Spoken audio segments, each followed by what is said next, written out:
Bakit nga ba biglang nagdeklara ng emergency martial law ang presidente ng South Korea? Balitang hatid ni EJ Gomez. Nagulantang ang South Koreans nang magdeklara ng batas militar si President Yoon Suk-yeol kagabi. 저는 이 비상계엄을 통해 만국의 나락으로 떨어지고 있는 자유 대한민국을 재건하고 지켜낼 것입니다. Ang emergency martial law para protektahan daw ang kanilang bansa laban sa banta ng communist forces ng North Korea at anti-state forces na pro-North Korean. Kasunod ng deklarasyon, umaksyon agad ang militar ng South Korea. Rumonda ang mga tangke at helicopter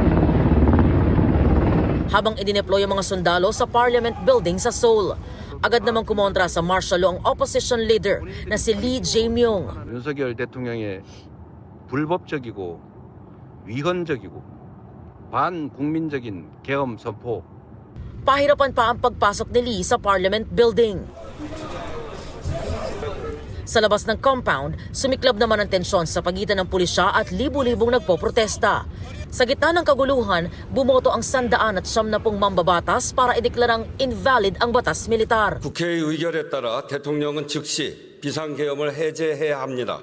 Alinsunod sa batas at nakuhang majority vote, tumalima si President Yoon at inalis na ang martial law.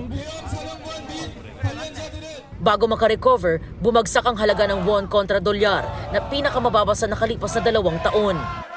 EJ Gomez, nagbabalita para sa GMA Integrated News.